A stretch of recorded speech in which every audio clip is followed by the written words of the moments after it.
marco teórico, el marco de referencia y el marco legal. De esto nos va a hablar la doctora Alma, y al final yo les presentaré algunos resultados y conclusiones derivados del proyecto de investigación. Entonces cedo el uso de la voz a la doctora Alma Galindo Carvajal para que proceda a disertar el tema. Muchas gracias, maestro Mauri.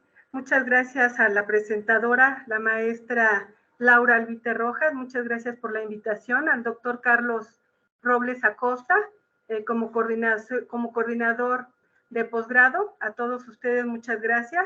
Y también al doctor Rodrigo Mauri por la invitación tan amable para poder participar en este proyecto y hoy compartir con ustedes los conocimientos. El tema que nos atañe, pues como ya lo dijo el doctor Mauri, se llama discriminación por discapacidad en un recinto universitario. Para ello, me voy a permitir compartir con ustedes una presentación. Me dicen, por favor, si la ven.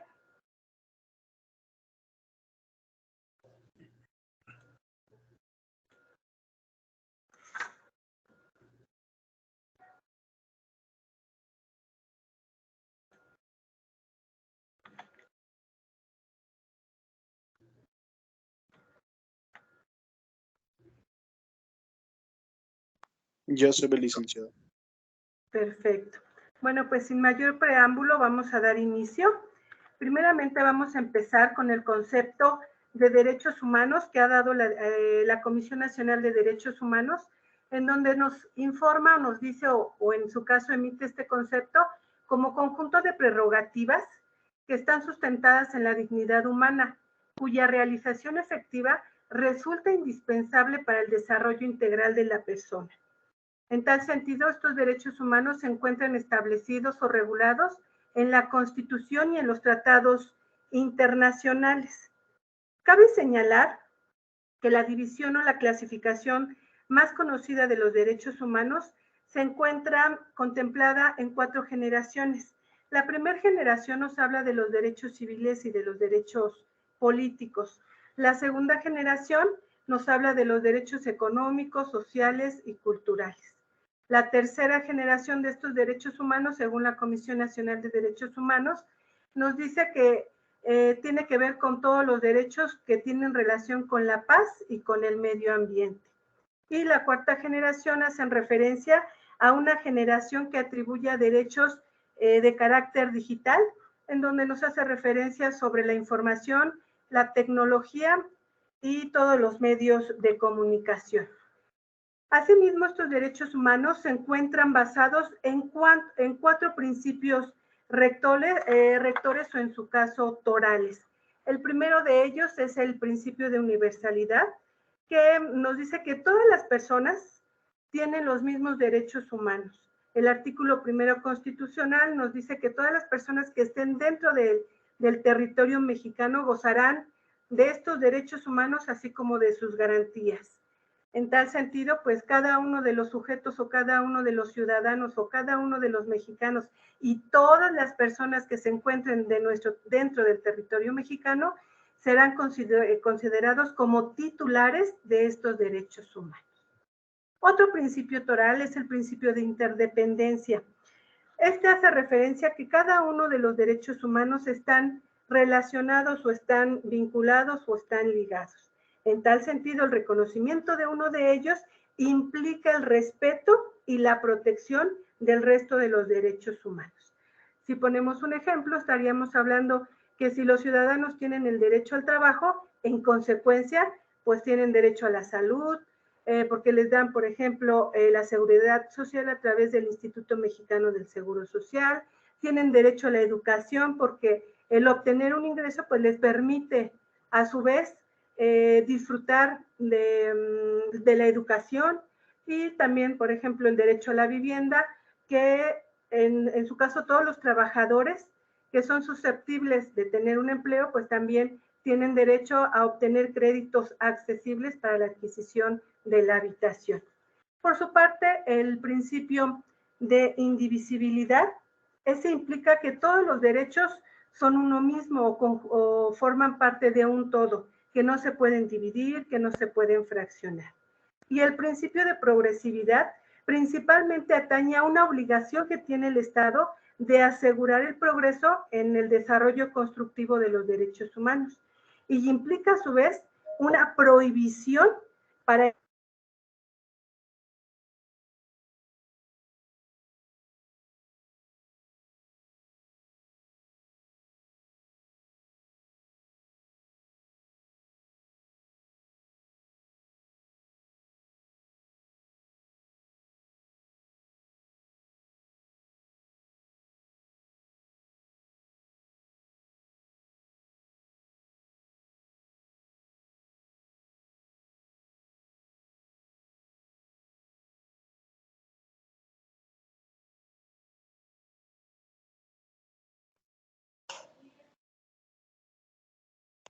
Tenemos unos problemas técnicos, continuamos un momento. Sí, gracias. Gracias, Perdón, María. creo que se desconectó, ¿verdad? Sí, sí se desconectó, doctora. Un segundito. ¿Vuelvo a Gracias. compartir pantalla? Sí, ya la vemos, gracias. Gracias.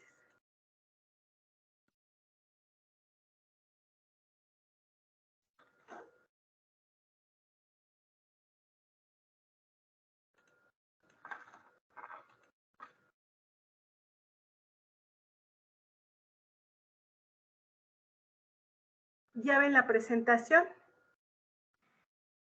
Sí, sí, ya se Ok. ve. Sí. Gracias.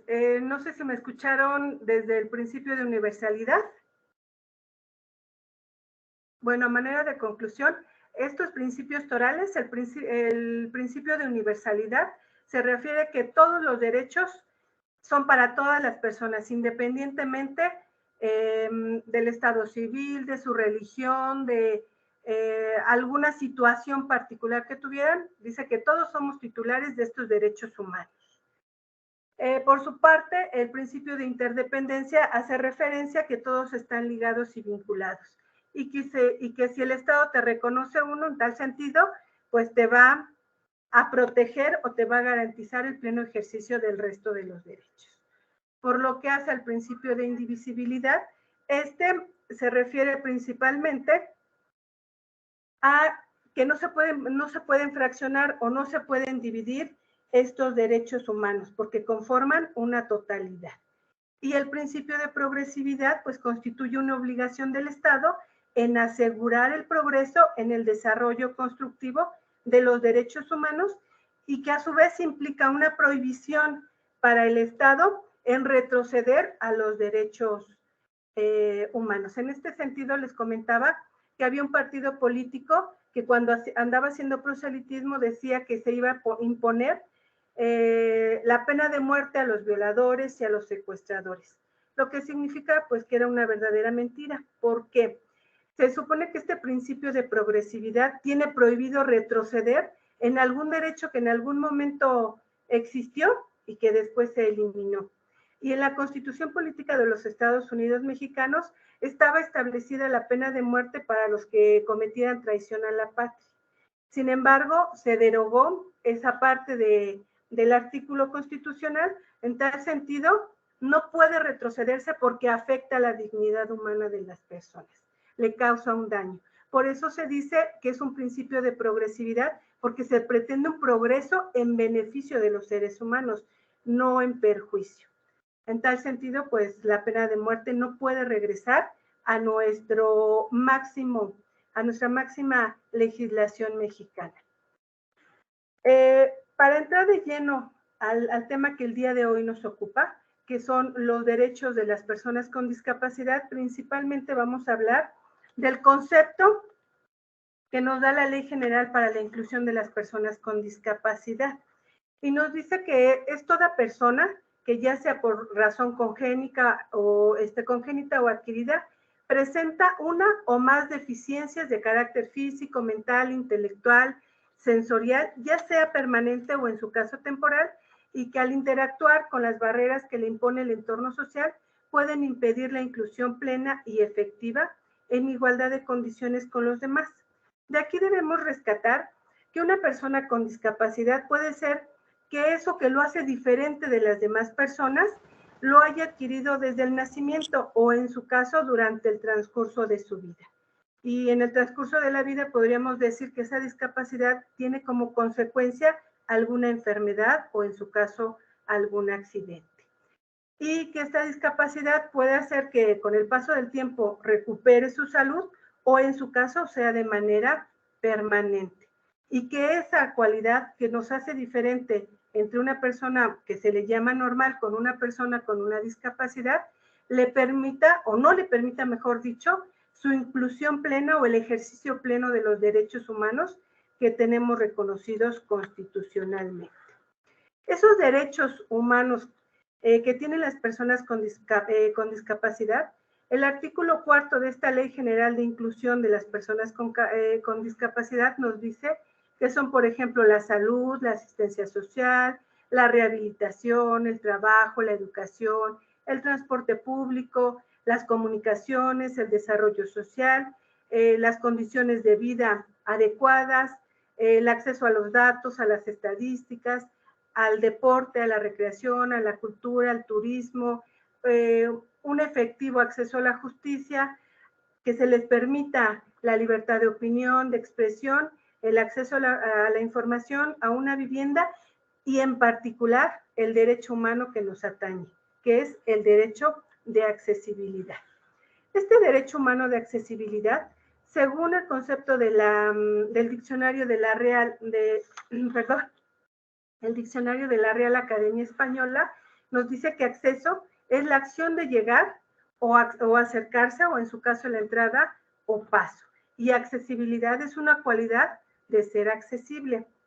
En tal sentido, se establece como el derecho a la accesibilidad, como que el Estado tiene la obligación de asegurar o de proporcionar las medidas para que realmente haya un acceso para estas personas con discapacidad, en igual de condiciones que una persona en estado normal. En tal sentido, la accesibilidad es la posibilidad de todo ser humano de utilizar tanto un objeto, en su caso visitar un lugar, acceder a un servicio o a un producto, y las personas que se ven más vulnerables para este derecho de accesibilidad, pues encontramos a las personas con discapacidad, a los adultos mayores, a las niñas, a los niños, a las mujeres y en su caso también a las personas indígenas. En general lo que se pretende es que esta accesibilidad sea universal, que sea en igual de condiciones tanto de las personas normales como para las personas con alguna discapacidad. En tal sentido, se debe eliminar esas barreras de accesibilidad.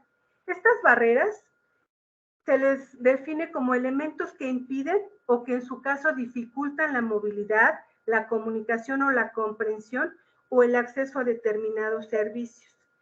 Estas barreras están divididas en tres: las intrínsecas, las físicas y las culturales. Las barreras intrínsecas son las que vienen del interior de la persona, con las que nace o que también se les denominan congénitas, y se desprenden de una discapacidad, limitando la habilidad cognitiva, en su caso del habla, de la audición, de la vista o en su caso de motricidad.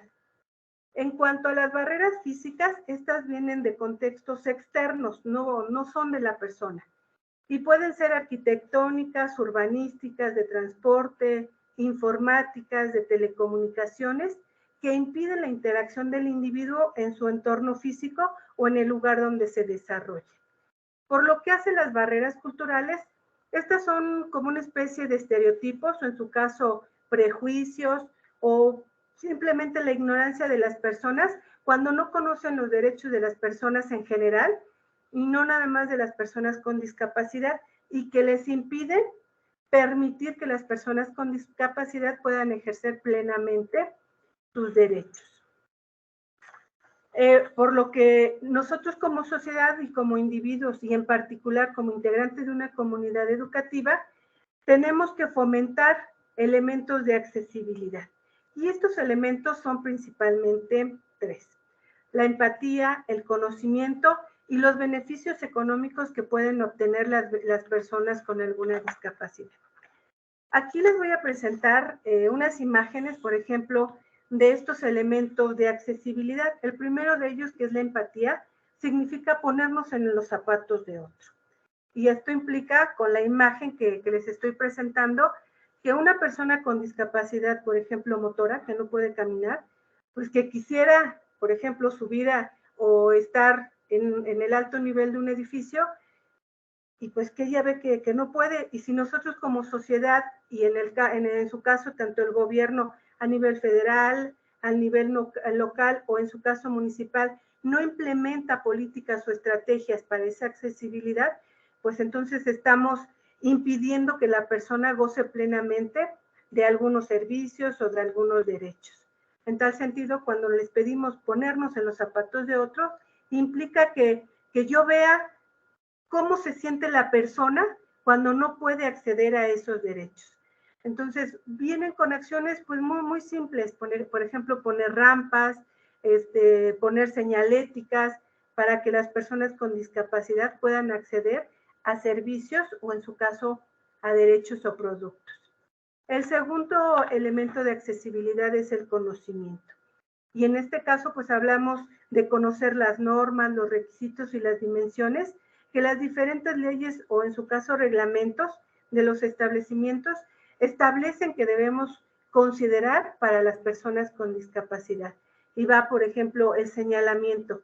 Bueno, para que una persona con discapacidad motriz se pueda estacionar, pues establecer señales o poner imágenes que permitan identificar a las personas y que diga, bueno, yo tengo que respetar este lugar porque es propio o exclusivo para las personas con discapacidad. En esta imagen, pues les estoy proyectando el acceso a un establecimiento en donde está la señal de una persona con discapacidad, pero por ejemplo podemos encontrar en el metro. Tenemos la misma imagen y nos dicen que el primer asiento es para las personas con discapacidad. Pero también deben ser considerados en lugares como sanitarios, pues el pasamanos, en los auditorios, que haya lugares con dimensiones apropiadas, porque si lo que pretendemos es que las personas tengan acceso al conocimiento y a la información, pues imagínense si se dejan los lugares muy reducidos y alguien con alguna discapacidad motriz quiere acceder con su silla de ruedas, pues no va a poder entrar o acceder si no hay lugares amplios. En su caso, las piscinas, los ascensores, el transporte, entonces tiene que adaptarse, no la persona con discapacidad, sino más bien nosotros tenemos que permitir o crear estrategias o políticas públicas para que esas personas con discapacidad se puedan adaptar.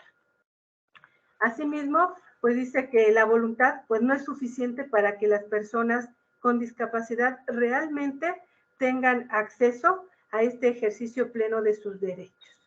Y el tercer elemento de accesibilidad pues es el impacto o el beneficio económico que tienen las personas, lo cual pues ciertamente implica o representa un valor agregado que tenemos que invertir para que estas personas con discapacidad puedan acceder a todos sus derechos como lo haría cualquier persona en estado normal.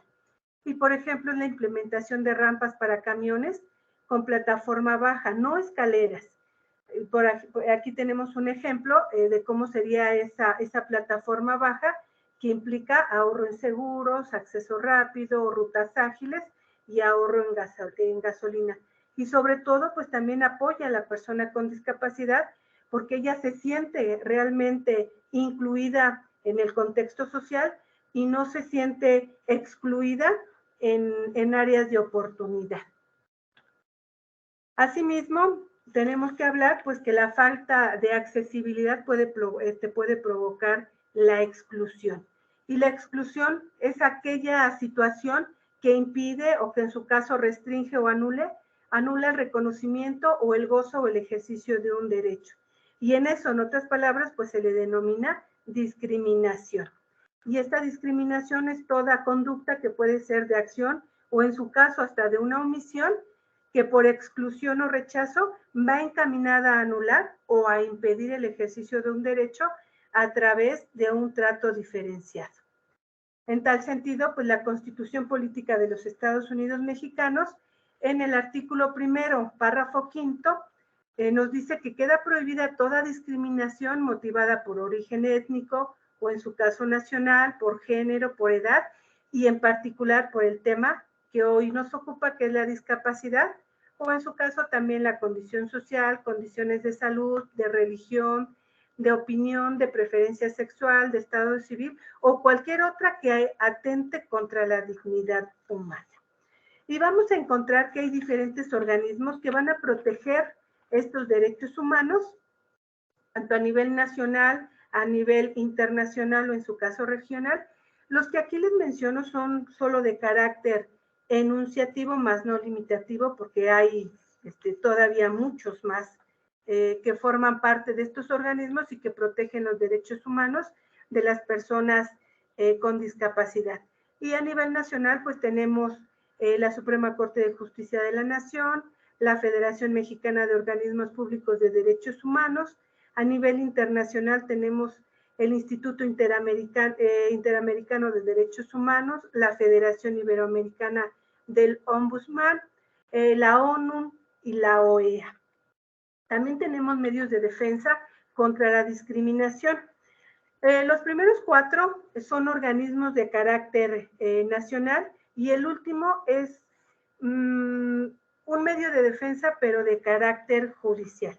El primero de ellos, pues, es el Consejo Nacional para la Prevención de la Discriminación, que es a nivel nacional, la Comisión Nacional de Derechos Humanos y el Consejo de los Derechos Humanos del Estado de México y el Consejo para la Prevención de la Discriminación, en este caso de la Ciudad de México. Estos son de carácter administrativo, donde se pueden poner las quejas para que sea atendida la discriminación, cualquier situación que implique una discriminación.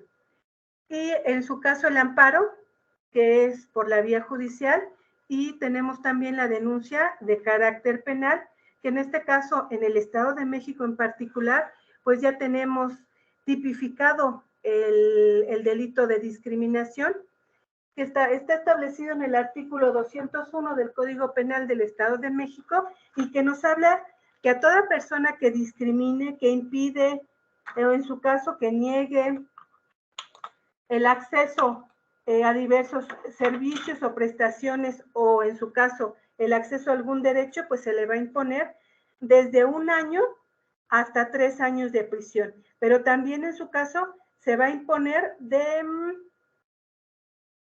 50 a 200 días de trabajo en favor de la comunidad. Y también trae como penalidad el establecimiento de multas que va desde 100 a 200 días de salarios mínimos o en su caso de unidades de medida y actualización. En tal sentido, pues estas personas con discapacidad tienen protegidos o tienen plenamente protegidos cada uno de sus derechos fundamentales que vienen establecidos tanto en la Constitución como en los tratados internacionales. Entonces, pues hoy es tarea de todos y cada uno de ustedes y cada uno de nosotros proteger esos derechos. Por su parte, pues el Estado hará lo pertinente a través de estas estrategias o de estas políticas públicas que tendrá que implementar para que tanto a nivel federal, a nivel estatal y en su caso municipal, se les garantice el acceso a sus derechos de manera plena. Pues muchas gracias. Por mi parte es cuanto. Si alguien tiene algún comentario, alguna duda o alguna aportación respecto al tema, pues a sus órdenes.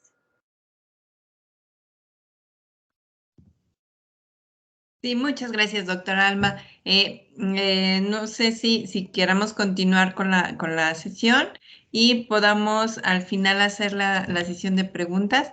No sé si nos va a poder acompañar o en su caso se va a tener que desconectar sabemos, por las cuestiones laborales. No sé si usted nos permita seguir continuando o tendría que hacer la sesión ahorita de preguntas, maestra. Voy a continuar en la sesión, en tal sentido, los esperamos al final para las preguntas. Ok. Muchas gracias. Muchas gracias, doctora Alma. Pues seguimos, doctora Mauri. Sí, perfecto. ¿Me escuchas ahí? Sí, sí se Ok, escucha. maestra Nada Alma, más que se le escucha muy bajito. ok, a ver, ahí ya me escuchan mejor. Sí, ya está un poco mejor. Maestra Alma, no sé si me puedas permitir, por favor, compartir pantalla. Es que, ¿qué crees? Que agregué una diapositiva con información Ok. importante. ¿Sí? Por Sí, favor. doctor. Sí, sí, está bien. Muy bien, entonces al final retomamos las preguntas, por favor, para que vayan tomando notas y los que tengan alguna duda, sobre todo, bueno, por los de séptimo, que son los que están llevando ahorita metodología, para que vayamos teniendo como una guía, ¿no? Muy bien, les voy a compartir mi presentación, es exactamente la misma de la maestra Alma, nada más le agregué una diapositiva ahí con unos números que encontré de las Naciones Unidas y del INEGI, y ustedes me indican cuando ya la puedan ver, por favor.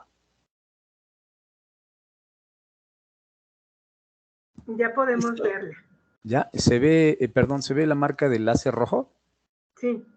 Ah, muy bien. Es por eso me quise pasar a la computadora de escritorio. Bien, bueno, pero retomando la parte que ya nos comentó la doctora Alma, la parte importante del marco de referencia para saber, para poder conocer un poquito más a fondo qué son los derechos humanos, cuáles son los principios que los rigen, ¿verdad? ¿Cuál es su marco legal?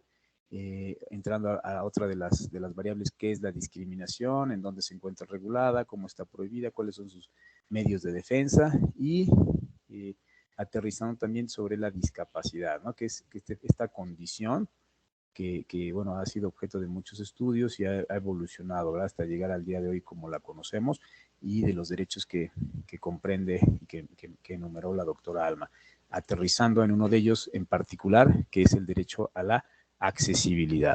Bien, bueno, ya nada más para aterrizar estas ideas, en función de lo dispuesto por Jorge Victoria Maldonado, un ombudsman de una de nuestras entidades federativas de allá del sureste, establece y retoma el modelo social de la discapacidad, en donde él afirma de manera conjunta con muchos otros teóricos que debemos de transitar hacia este nuevo modelo, en donde se visualice la condición de la discapacidad que detenta a una persona, no como un problema individual, sino como un problema social, un problema que no le compete nada más a ese individuo. Es decir, anteriormente teníamos un modelo médico y un modelo rehabilitador, en donde decían, tienes una discapacidad, ve al médico, tienes una discapacidad, ve con el terapeuta para que te rehabilites, tú te vas a rehabilitar para poderte insertar nuevamente en la sociedad. Y vemos que pues ante esa imposibilidad en muchos de los casos, en su gran mayoría, entonces debemos de transitar ya hacia el modelo social de la discapacidad, en donde sea la sociedad quien se rehabilite, quien se readapte, ¿no? Quien se tenga que modificar su entorno, su forma de pensar, sus normas, sus procesos, sus procedimientos, sus instituciones, para poder dar espacio a la integración de una persona con una condición de discapacidad. Por eso debemos de entender que el problema de la discapacidad no es un problema que nada más le afecta al individuo que la posee, sino a toda la sociedad en general. Y pues en base a eso adaptar todo el entorno. Bien, dentro del marco legal, una de las normas de carácter federal, que es la Ley Federal para Prevenir y Erradicar la Discriminación, se establecen tres medidas, tres herramientas que detentan sobre todo los órganos de gobierno en todos sus niveles para poder lograr lo que es la integración y prevenir la discriminación. Lo que sería, en un primer momento, las medidas de nivelación. Las medidas de nivelación se traducen en ajustes razonables. ¿Qué son los ajustes razonables? Toda aquella modificación, toda aquella adaptación que se tenga que hacer al entorno físico, social o normativo, incluso de comunicaciones, para que una persona con discapacidad pueda integrarse. No sé si ustedes conocen sus celulares, la parte que dice accesibilidad, ¿no? Esta parte, si activamos esas herramientas, estamos viendo lo que son las medidas de nivelación, en donde hay ayudas técnicas, hay dispositivos tecnológicos, también las computadoras, ¿no? Lectores de pantalla que le ayudan a una persona invidente a poder saber lo que dice la pantalla. También el hecho de construir una rampa o adaptar un edificio con una rampa para personas que se trasladan en silla de ruedas, eso es una medida de nivelación. Las medidas de inclusión son la segunda herramienta y estas son las acciones preventivas o correctivas para eliminar mecanismos de exclusión. Aquí veríamos lo que serían programas de capacitación para, no sé, servidores públicos, para todas aquellas personas que dan un servicio y que entre esas personas se encuentran personas con discapacidad y todos esos programas de capacitación o la modificación de normas, de procedimientos para poder lograr una inclusión efectiva. Y tercero, las acciones afirmativas. Las acciones afirmativas son básicamente políticas públicas implementadas para corregir la discriminación. Como podríamos poner ejemplo, el estacionamiento, ¿no? Hay cajones de estacionamiento para personas con discapacidad que si nosotros nos damos cuenta, cualquier persona podría llegar a estacionarse cerca de la entrada, ¿no? Y diría, es que somos iguales, ¿no? Todos, me estás discriminando a mí. No te estoy discriminando, estoy reservando un lugar para una persona con discapacidad que tiene una dificultad para trasladarse y entonces le estoy dando como una ayuda, ¿no? Para equilibrar esas desventajas históricos, sociales que han existido. Y estas tres herramientas pueden ayudar en la práctica a erradicar la discriminación. Bien, ya de manera concreta, aterrizando todo lo anteriormente expuesto, en el Centro Universitario Guaymas-Ecatepec se llevó a cabo este proyecto de investigación en donde se visualizó de manera muy, muy particular estudiar el problema de la accesibilidad para las personas con discapacidad. Ya dijo la doctora Alma que la accesibilidad es la cualidad de ser accesible, ¿no? De ser utilizado, de ser usado, que esté al alcance de todos. Ya estamos hablando de un espacio, de un objeto, de una escalera, de un servicio, de un procedimiento, de una comunicación, de la información, que sea accesible, que sea de fácil uso para todas las personas. Principalmente en el Centro Universitario Guaymas-Ecatepec, pues nos enfocamos en lo que es el entorno físico, en la capacitación de su personal académico administrativo, en el acceso a la información, en las estrategias didácticas y los programas de estudio y las tecnologías de la información. Y pues se diseñó básicamente lo siguiente en el aspecto metodológico. Se llevó a cabo un estudio con un enfoque cualitativo, ya que se buscó indagar las causas de la discriminación. No se trató de indagar en números, en estadísticas, simplemente se trató de buscar las causas de la discriminación desde la percepción de las personas que más adelante mencionaré como sujetos de la investigación. Las problemáticas, se trató de indagar las causas de la discriminación, así como las problemáticas que de ella derivan y las posibles soluciones a partir de la experiencia de los participantes. Se hizo uso de diversos métodos, entre ellos el método fenomenológico, el método histórico, la síntesis, el análisis y la inducción, a partir del estudio de las variables derechos humanos, discapacidad, discriminación y accesibilidad, y particularmente de qué manera se pueden buscar mecanismos o qué modificaciones, a qué propuestas podemos arribar a partir de la hipótesis de que la falta de accesibilidad en el centro universitario provoca violaciones a los derechos humanos de las personas con discapacidad. Y pues se implementaron también técnicas de investigación como estrategias particulares para la recolección de datos a través de técnicas de investigación bibliográfica, hemerográfica, legislativa, jurisprudencial, internacional, estadística, cibergráfica, la entrevista estructurada, análisis de contenido y construcción de redes semánticas. Si aquí se pueden dar cuenta, pues aplicamos técnicas de investigación documental en un primer momento y también técnicas de investigación de campo, como lo fue la entrevista estructurada.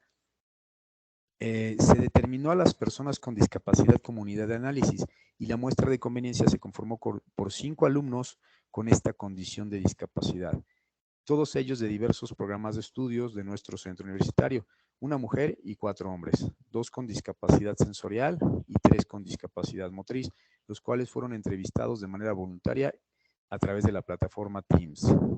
Se generaron redes semánticas representativas a través de un software para llevar a cabo o para representar los resultados de la investigación y de dichas entrevistas. Lo cual voy a ahorita ir señalando y puntualizando. En esta primera red semántica, pues el concepto que nosotros analizamos fue discapacidad. Respecto a la discapacidad, en un primer momento queríamos ver cuál era la conceptualización, la percepción que se tenía de la discapacidad, pero desde de cómo las personas con discapacidad sienten que son percibidos en la sociedad, y ellos decían que las personas entienden que es una condición de incapacidad, pero que muchas veces los señalan como capacidades diferentes, ¿no? Lo cual ellos argumentaban que es un mero adorno político, ya que ellos dicen, yo soy una persona con discapacidad, no soy una persona con capacidad diferente, ya que usted tiene capacidades diferentes a las mías y a las de Juan y a las de Pedro, y etcétera, ¿no? Y que, bueno, que muchas veces se les percibe como personas limitadas, ¿no? Que tienen una limitación y que si bien es cierto, puede ser hasta cierto grado correcto que tengan una limitación, también es cierto que no puedan hacer las cosas, ¿no? Una persona que no puede ver no significa que no pueda estudiar o acudir a clases, solo no va a poder leer libros a través de la vista, lo hará a través de audiolibros, ¿verdad? Lo hará escuchando. Esa persona no va a aprender viendo, va a aprender escuchando y a lo mejor experimentando algunas otras, a través de algunos otros sentidos. Bien, en el segundo punto de la discapacidad fue si ellos conocían los tipos de discapacidad, y básicamente ellos señalaron 3. Sabemos que hay diversas clasificaciones teóricas, médicas, incluso legales, pero básicamente ellos conocen 3 tipos, distinguen 3 tipos de discapacidades. Las discapacidades físicas, que son aquellas que impiden el movimiento, alguna limitación en algunas partes de su cuerpo. La discapacidad sensorial, que es aquella que se enfoca en alguno de los sentidos, como la pérdida de la vista, la pérdida del oído principalmente. Y la discapacidad mental, cuando tiene algún problema de cognición, que muchas veces no necesariamente significa que no puedan acudir a una escuela normal, ¿no? Digo, esto una escuela, digamos, entre comillas, normal. Antes decían, es que una persona con discapacidad tiene que ir a una escuela especial. Hoy en día, si queremos lograr realmente una inclusión efectiva, tenemos que, ya lo dijimos, rehabilitar, readaptar el entorno, no nada más al individuo. Sí, el individuo también tiene la responsabilidad de capacitarse, por ejemplo, para el uso de las tecnologías, para potenciar otros sentidos, ¿no? Si no puedo ver, pues entonces voy a potenciar el oído y de esta manera capacitarse en algunas otras habilidades. Es responsabilidad de todos. Bien, en el tercer punto, y esta es la experiencia personal de ellos, cómo se visualizan ellos, cómo se perciben a sí mismos, y ellos, la gran mayoría, dicen, soy una persona con discapacidad, no soy una persona con capacidades diferentes o algún otro adorno que le quieran poner en las normas. Yo soy una persona discapacitada. ¿Por qué? Porque no tengo un sentido. ¿Por qué? Porque no puedo caminar, porque no puedo trasladarme de una manera igual a las demás personas. Pero eso no significa que sea una persona anormal. No significa que no pueda hacer las cosas. Las pueden hacer incluso con mejores resultados, ¿no? Y la prueba más clara es, lo acabamos de ver en los Juegos Paralímpicos, ¿no? La cantidad de medallas que se traen las personas con discapacidad, al número de medallas que se traen las personas que no tienen esa condición. Digo, sin tampoco demeritar el trabajo de los últimos, pero yo aquí lo que quiero resaltar es que una persona con discapacidad potencia sus demás sentidos y puede llegar a lograr también los mismos o mejores resultados que una persona que no tiene esta condición. Y bueno, pues esta sería la primera red semántica. La segunda red semántica se enfoca al concepto de discriminación. Ellos perciben a la discriminación como principalmente ignorancia. ¿Por qué surge la discriminación? Por ignorancia, ¿sí? No es por tanto una acción malintencionada, sino es muchas veces una acción que incluso involuntariamente realizamos y no nos damos cuenta.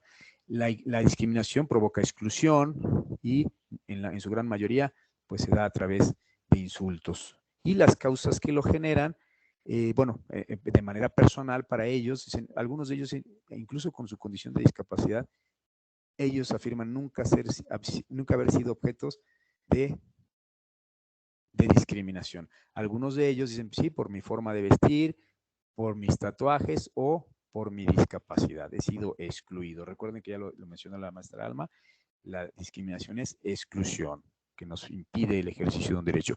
Y particularmente la discriminación en el centro universitario Guaymas-Ecatepec, en donde la mayoría de ellos perciben que hay un buen entorno social. Sin embargo, sí hay, sobre todo en el contexto de los compañeros, que puede haber burlas, que puede haber violencia verbal. Sin embargo, en términos generales hay un buen entorno. En cuanto a la discriminación, particularmente a personas con discapacidad, en su gran mayoría afirman que no han sido objeto de algún tipo de discriminación, perdón. Obviamente los alumnos que detentan esta condición. Sin embargo, algunos de ellos afirman que sí han sido excluidos, por ejemplo, sobre todo de las actividades con los compañeros, ¿no? Cuando les dejan trabajos por equipo, en las actividades culturales, en las actividades deportivas, que sí han sido excluidos. En cuanto a la principal causa que señalan como forma de discriminación a personas con discapacidad, pues señalan que es la falta de educación. Retomando el punto anterior, ¿no? La ignorancia de las personas. O sea, se discrimina cuando se tiene una falta de ignorancia, se discrimina cuando hay una ausencia de información al respecto y en consecuencia pues de valores. La percepción que tienen sobre el derecho a la educación en el Centro Universitario Guaymas-Ecatepec es que sí hay una igualdad de condiciones en su gran mayoría, sin embargo, en algunas situaciones se encuentran en situación de desventaja. ¿Por qué? Por la falta de estrategias de enseñanza adecuadas a su condición, ¿no? Por un ejemplo podría ser la falta de audiolibros. La falta de audiolibros en nuestro centro universitario sí existen, pero pues digamos para todas las carreras y para todas las materias pues sabemos que se queda corto, ¿no? Entonces ellos dicen, pues tengo que estar batallando para buscar información, por eso dicen que se encuentran en situación de desventaja.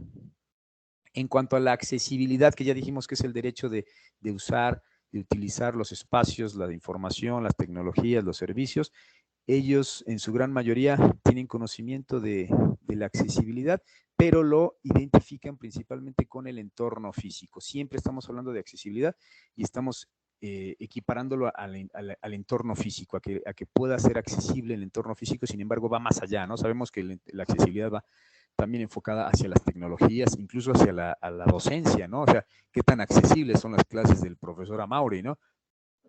Para las personas con discapacidad. Usa puras diapositivas, pues entonces ya no son accesibles para una persona con ceguera, ¿verdad? Y bueno, y también lo identifican con profesores capacitados en un menor grado. Bien, de manera general en México, ellos opinan que la accesibilidad en México es deficiente en cuanto a entornos, en cuanto a accesos, en cuanto a rampas, en cuanto a información, en cuanto a tecnologías. Y el espacio en donde ellos creen que sí hay mayor accesibilidad pese a que no hay una adecuación de inicio, es en la familia. En la familia es donde se da la mayor accesibilidad, ya que pues es por obvias razones el grupo en donde existe mayor apoyo. En el Centro Universitario Guaymas-Ecatepec, la principal causa de falta de accesibilidad la identifican con el entorno físico por obvias razones geográficas y de ubicación.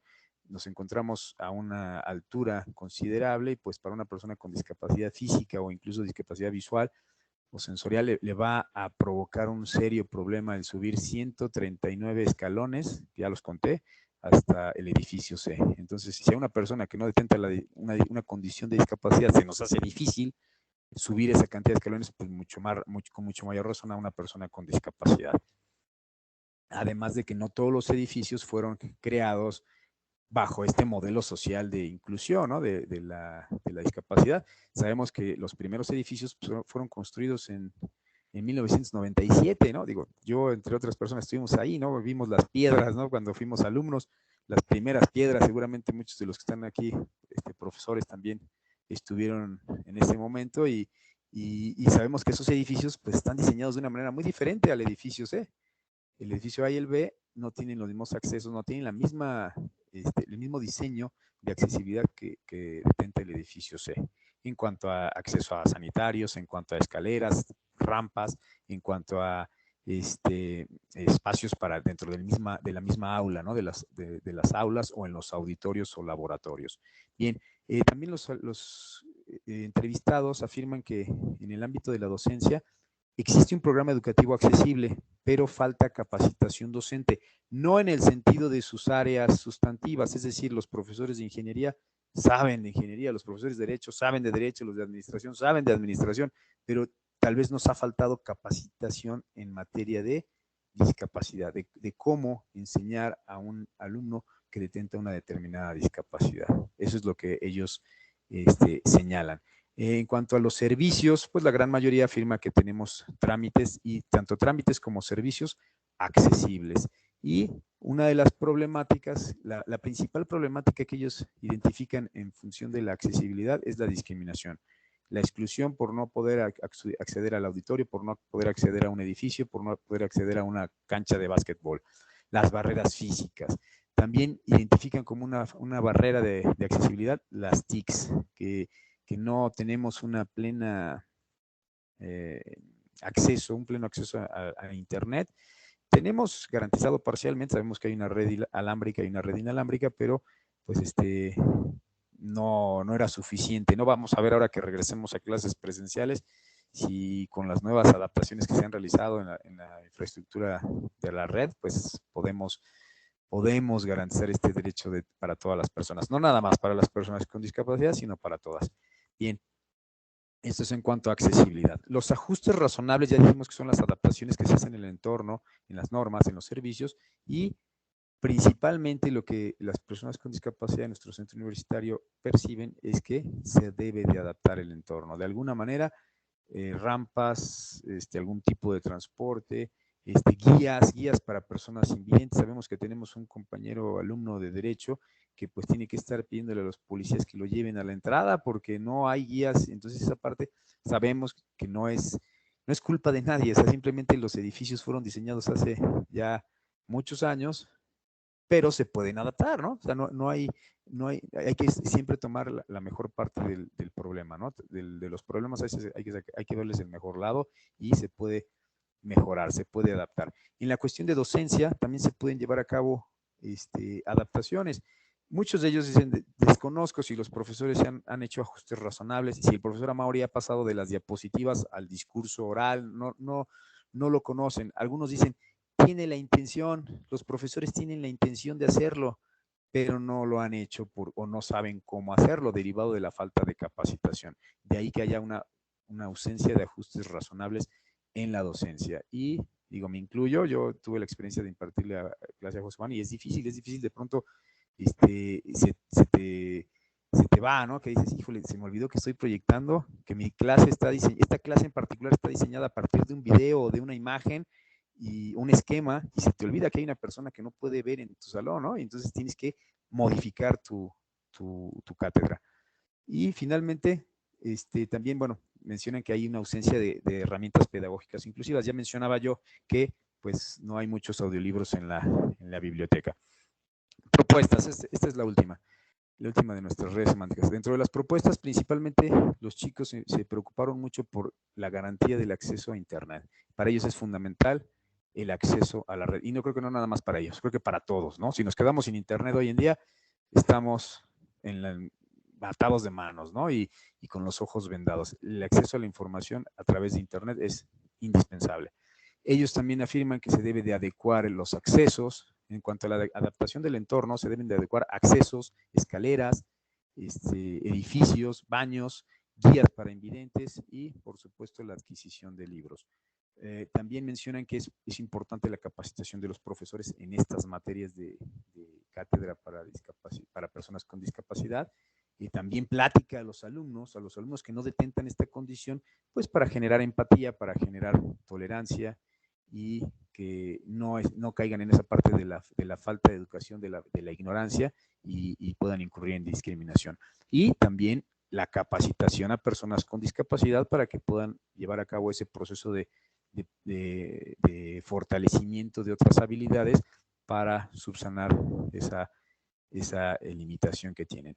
Y la más importante que me pareció derivado de las entrevistas a los chicos y chicas con discapacidad, fue la creación de una unidad de apoyo a personas con discapacidad. Esto sería un departamento, ya yo estuve investigando y sí existe en la universidad, sí existe en la UAM, pero está en Toluca y entonces pues no nos sirve de mucho si nosotros tenemos alumnos aquí con discapacidad. Entonces, parte de la propuesta sería generar una unidad de apoyo a personas con discapacidad que se encargue de gestionar, de coadyuvar, de guiar, de asesorar, de canalizar al alumno con discapacidad. ¿Para qué? Para brindarle información sobre becas, sobre apoyos económicos, para gestionar recursos, para gestionar esas adaptaciones, esos ajustes razonables en el entorno, en la adquisición de libros, de audiolibros, de capacitación a profesores, de pláticas a alumnos, de capacitación a personas con discapacidad, y de esta manera, pues yo creo que sería una de las propuestas más importantes.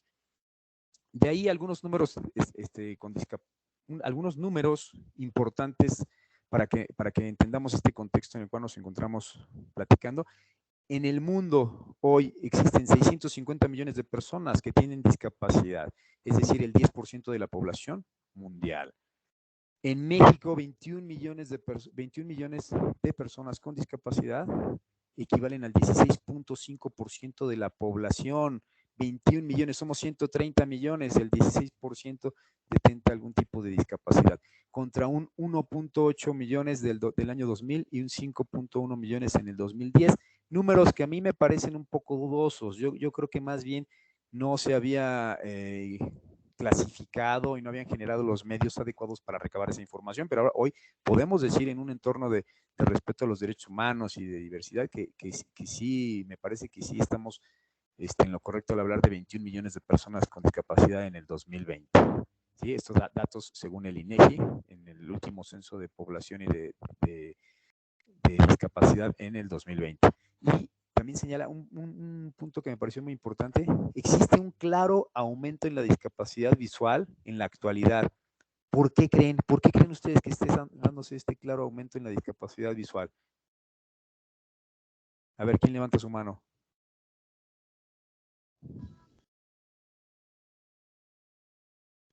Por el uso y abuso de los dispositivos móviles, supongo, ¿no? Exactamente, compañero. Yo también creo que fue eso, o que es esa la razón. Así es, el uso de las tecnologías, las computadoras, los monitores, los celulares. Cada vez pasamos más tiempo frente a la tecnología y eso está desgastando nuestro sentido de la vista. Cada vez está aumentando el número de personas con discapacidad visual. Otro dato interesante es que las mujeres detentan más discapacidad que los hombres, con un 53% y un 47% de hombres. Y la mayor parte de personas con discapacidad de esta población, el 40.9%, son adultos mayores. Y de ahí, bueno, va disminuyendo. Conclusiones, ya para terminar. Los derechos humanos y la dignidad humana deben de constituirse en los principales ejes rectores de las normas para la consecución de la igualdad. Segundo, la diversidad siempre ha sido característica de la evolución social y las personas con discapacidad son parte de esa diversidad, así que debemos de buscar su inclusión. Tercero, el Estado ha construido un amplio marco jurídico sobre la materia, dotando medidas de nivelación, de inclusión y acciones afirmativas que ya explicamos, y solo poniéndolas en práctica se puede garantizar o puede coadyuvar a garantizar una accesibilidad eficaz. Y cuarto, la discapacidad es un problema social, no individual, con barreras físicas y culturales.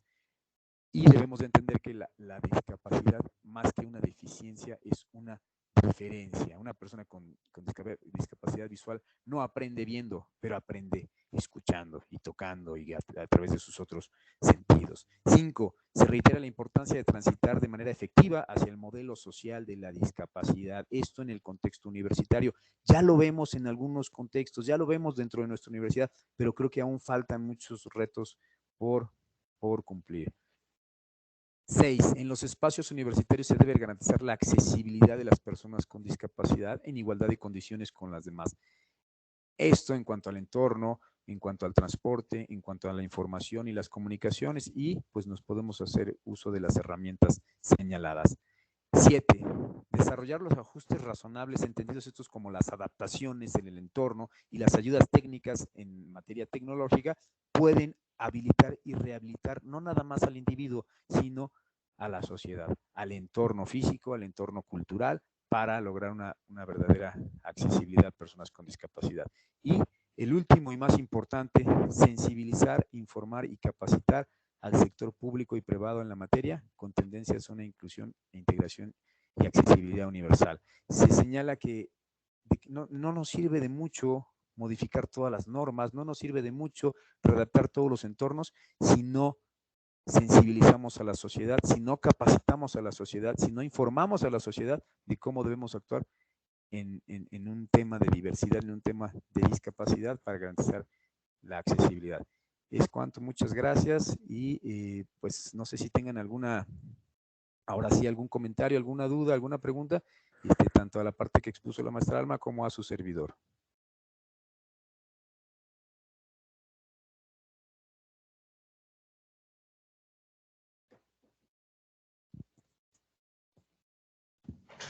Compañeros y compañeras, pues bueno, agradezco mucho el que sigan esta transmisión de las ponencias de nuestros profesores, de la doctora Alma y del doctor Rodrigo.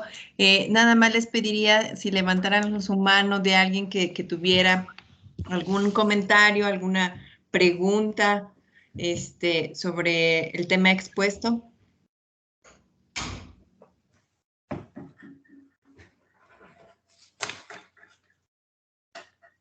Ok, Daniela, adelante. No sé si nos puedas abrir tu micrófono y hacer la pregunta correspondiente.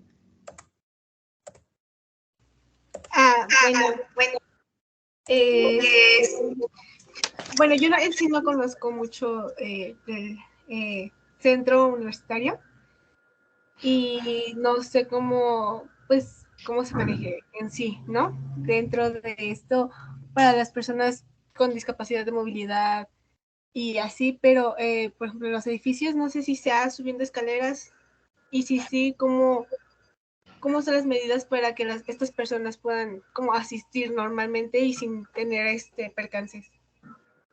No sé si me expliqué. Sí, yo creo que sí. No sé quién de nuestros expositores quiera contestar. Adelante. Adelante, maestra Alma. Ok, muchas gracias. Sí, compañera, no tomé nota de tu nombre, pero la pregunta iba en el sentido de si el centro universitario cuenta con medidas o con accesos para las personas con discapacidad. Todavía nos falta trabajar bastante en ello, porque, por ejemplo, rampas no tenemos, pasamanos tampoco. Sin embargo, el centro universitario ha estado haciendo las gestiones porque desafortunadamente pues no tenemos el presupuesto para que directamente desde el centro universitario se hagan ese tipo de inversiones. Hemos tratado, lógico, de hacer lo pertinente con nuestras autoridades de administración central, porque a lo mejor no nos habíamos percatado de todas las áreas de oportunidad que tenemos en este aspecto. Sin embargo, pues necesitamos hacer todavía más gestión, mucho esfuerzo, pero sí podría decirte que en el caso del alumno que hacía mención el doctor Amauri, que tenía una discapacidad visual, se hicieron las gestiones, al joven se le entregó una computadora con el software adecuado para que él pudiera tener acceso a la información, al conocimiento. Se le dio un cubículo para que él pudiera tomar sus clases y pues no estuviera en situación de desventaja frente al resto de sus compañeros considerados pues que tienen todas sus capacidades al 100%. En cuanto a las personas con una discapacidad motriz, pues no tenemos, sí tenemos como, si no mal recuerdo, doctora Mauri, de la investigación, se desprendía que teníamos 3 o 4 personas con discapacidad. Se ha estado trabajando con el pasamanos y las rampas, porque no cuentan en este momento el centro universitario con estas medidas para poder apoyar a las personas con esa condición distinta. Así es. Bueno, para complementar lo que lo que señala la doctora Alma, es esta imagen que estoy compartiendo es la de la portada de la página, ¿no? De la Semana Multidisciplinaria. Y me acordé ya porque, bueno, la vi cuando me la mandaron el viernes. Y si te fijas, todo el lado izquierdo es digo, yo sé que ustedes muchos por la pandemia no conocen su centro universitario, no han podido asistir todavía, no lo conocen, su situación geográfica. Estamos ubicados en las faldas del cerro del Ejecatl, entonces hay una inclinación bastante complicada para subir caminando por la rampa del lado izquierdo, que es la del estacionamiento, y por el lado derecho hay una serie de escalones que te van llevando al edificio A en un primer momento, al edificio B en un primer momento, luego al edificio A y luego al edificio C. Y entonces sí es bastante complicado. No es culpa de los arquitectos ni de las anteriores administraciones, es simplemente que este fenómeno de la discapacidad no se había observado de la manera en como la estamos viendo hoy, en un marco de respeto a los derechos humanos y de procuración de la igualdad, de procurar que todas las personas puedan acceder a la educación. Hace 20 años se pensaba que una persona con discapacidad pues fuera una escuela especial para personas con discapacidad. Hoy en día sabemos que no, sabemos que una persona con discapacidad, una persona con preferencias sexuales diferentes, una persona con preferencias políticas diferentes, una mujer, un varón, una persona adulta mayor, si quiere meterse a estudiar una carrera universitaria, puede hacerlo en igualdad de condiciones. Entonces, hace 20 años no se pensó en ese acceso, en esa parte de la accesibilidad, y sí, como lo señala la doctora Alma, a lo mejor hay todavía algunas deficiencias, ¿no? Que no hay rampas, faltan las vías para invidentes, pero yo particularmente recuerdo que ahora en la pandemia nos decían, no pueden pasar los baños del edificio B o del edificio A porque los estaban rehabilitando o acondicionando con accesos para personas con discapacidad. ¿Estamos en lo correcto, doctora? Sí, es correcto. Se ha estado trabajando en esa parte, pero no se ha concluido el trabajo. Así es, y bueno, de eso se trata, es la finalidad de estos espacios y de estos proyectos, analizar problemas sociales, que identifiquemos fenómenos que requieran ser analizados, que requieran ser mejorados, que requieran que requieran propuestas, que busquemos una solución factible. Claro, también debemos de aterrizarlo, ser objetivos, ser factibles, y generar propuestas. Esa es la idea, y qué mejor a través de un estudio, de la procuración de realizar un estudio científico en donde se aplique una metodología, una serie de métodos, de técnicas, de enfoques, de instrumentos para poder acceder al fenómeno y obtener datos directamente del fenómeno, del problema, ¿no? Estar recabando esa información, no nada más de manera teórica, sino de manera práctica. Particularmente nos costó, lo admito, nos costó mucho trabajo. La verdad fue complejo la primera vez que realizamos un proyecto de esta manera,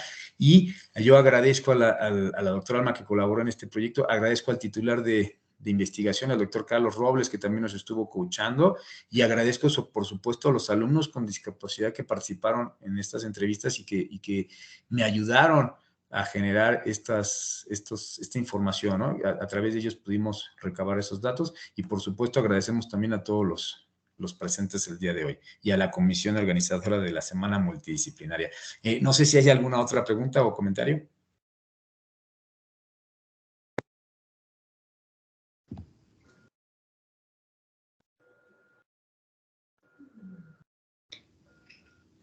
Adelante, Christopher. No sé si puedes encender tu micrófono y participar.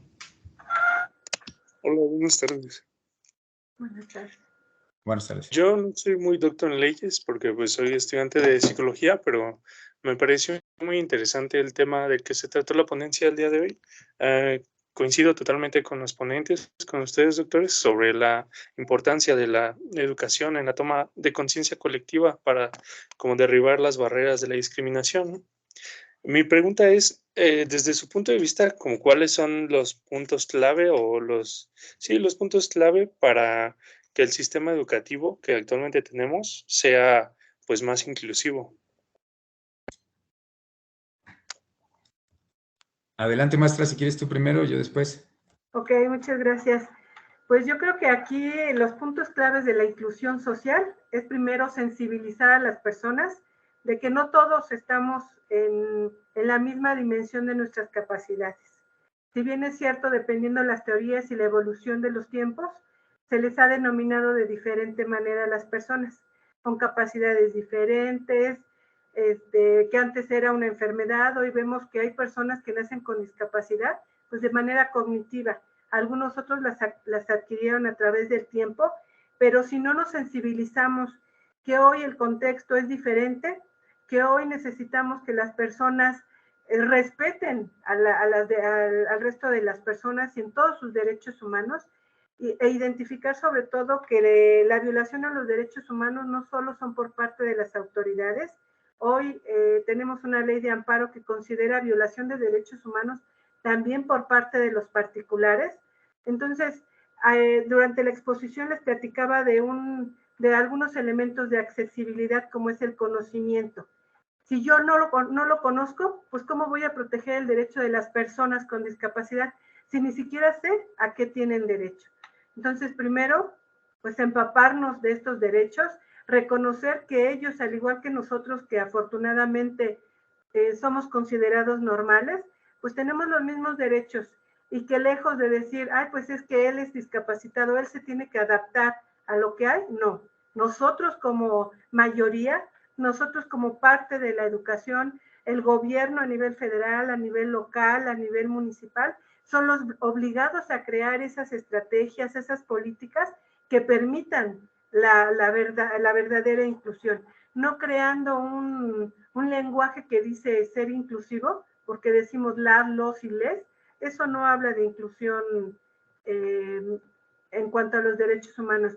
Yo creo que hablar de inclusión de los derechos humanos para las personas con discapacidad es respetándolos, es llevándolos al pleno ejercicio de esos derechos, y para ello nosotros somos el pilar toral, nosotros como parte de la educación, porque ¿desde dónde empieza esa sensibilización? ¿Desde dónde empieza esa reflexión? Pues desde un recinto educativo. Si bien es cierto, de la casa también traemos los cimientos, pero aquí en la escuela, aquí en las instituciones educativas, es donde se reafirman esos valores, esos conocimientos. Entonces tenemos que sensibilizarnos, tenemos que estudiar, tenemos que identificar esos derechos para respetarlos, protegerlos, reconocerlos y en determinado momento garantizarles a las personas el pleno ejercicio de todos los derechos por el simple hecho de ser personas, porque merecen vivir con dignidad. Es cuanto, compañerito Christopher. Sí, bueno, yo nada más quisiera adicionar a lo que comentó la maestra Alma, estoy totalmente de acuerdo. La sensibilización como un proceso para generar empatía es muy importante. Hasta que no entendemos la realidad de otro, es cuando realmente la comprendemos. Decía un compañero con discapacidad de derecho, decía, es que a mí me ha tocado ver gente que dice, es que pues, eso no me interesa, no son mis temas, ¿no? Pero que el día que les sucede un accidente y detentan una discapacidad es cuando realmente se interesan en cuando viven realmente la realidad de una persona con discapacidad. La información sería el otro punto, o sea, la información es algo importante, ¿no? Si lo aterrizamos, que la falta de conocimiento es la que genera la discriminación. Yo creo que la información, ese proceso de generación de información es lo que nos ayuda, y a lo mejor estos espacios pueden ayudar, pueden coadyuvar a generar ese tipo de conciencia colectiva que mencionas, informar, hacer difusión sobre estos temas. Tercero, capacitar, cursos, programas, diplomados, pláticas, charlas, etcétera. No nada más para profesores. Para los profesores es necesario aprender a darle clases a una persona que no puede ver, a una persona que no puede escuchar. Estoy totalmente de acuerdo con los profesores, pero también para los alumnos y para los mismos alumnos que detentan la condición de discapacidad, porque ya dijimos, si no dominan las tecnologías, pues entonces se va a complicar este proceso. Y por último, la rehabilitación, que serían las acciones en concreto que le competen principalmente al Estado a través de las instituciones educativas, modificar los programas de estudio. Tú decías, ¿cómo podemos lograr que haya una educación más inclusiva? Pues a través de esa rehabilitación, esas modificaciones que se tengan que hacer en los programas de estudio, que se tengan que adaptar las instalaciones, que se tengan que rehabilitar también esa forma de pensar de los profesores y de los alumnos y de la sociedad en general para lograr una educación realmente democrática, ¿no? En donde todos podamos participar. ¿Sí, Christopher? Muchísimas gracias. No, gracias a ti por retroalimentar la actividad.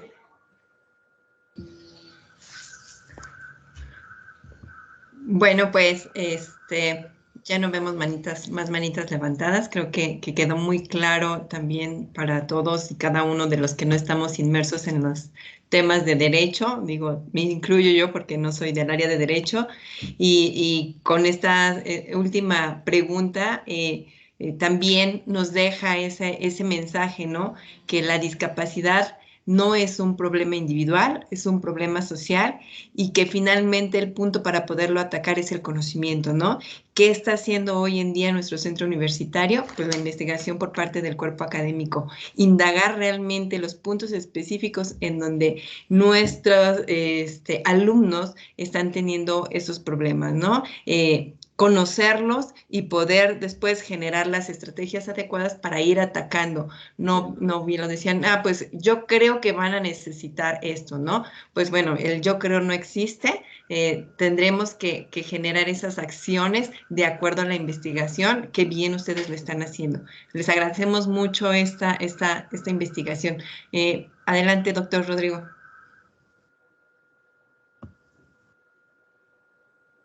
Creo que tiene su micrófono. Perdón, le di clic en bajar la manita y no prendí el micrófono, perdón. Me hace falta capacitación en tecnologías, perdón.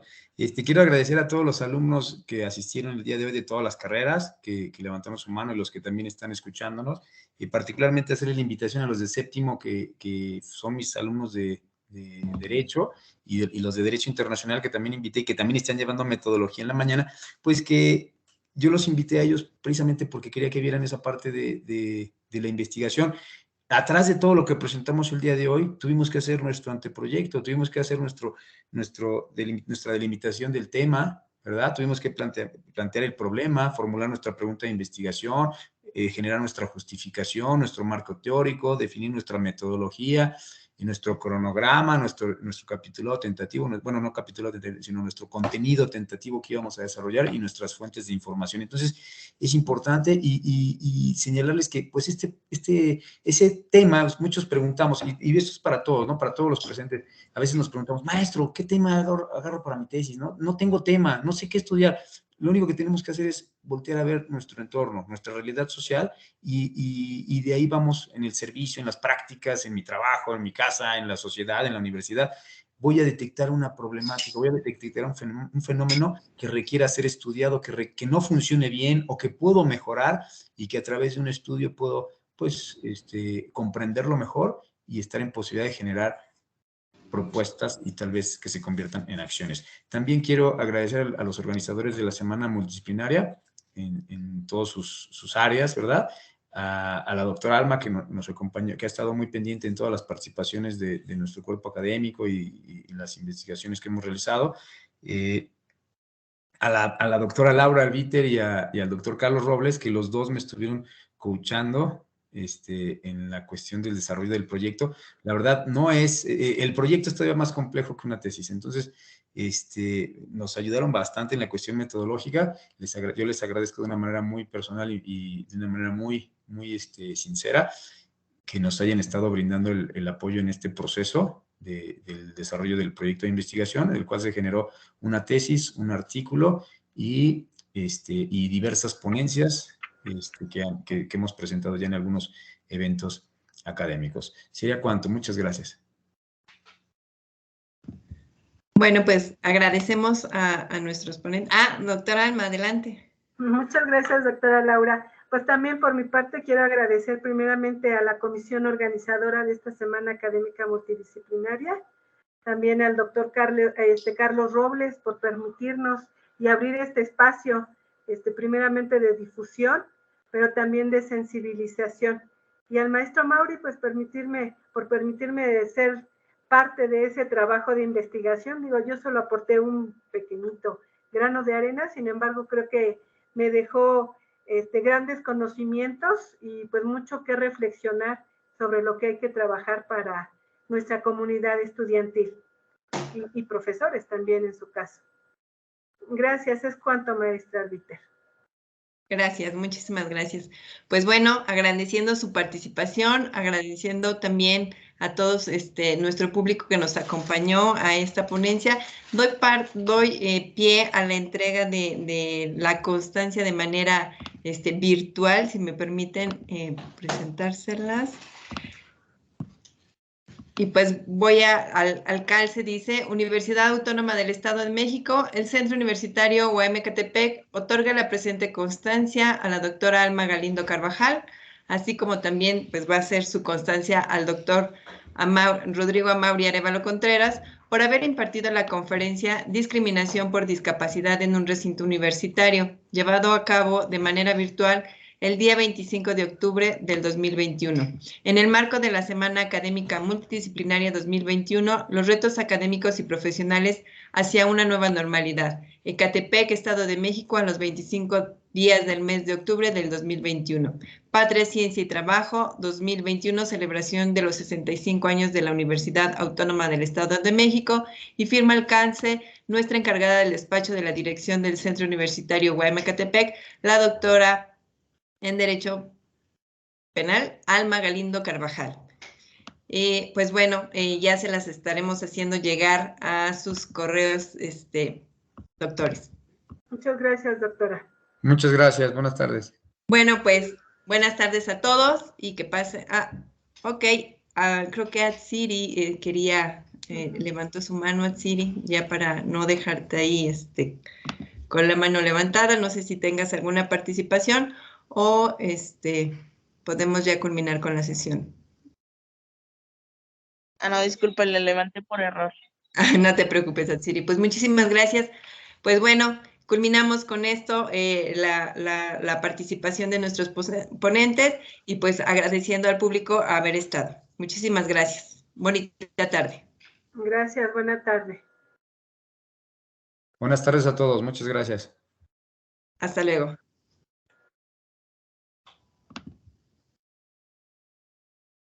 Pues podemos ir saliendo de la sesión. Les agradezco mucho su participación.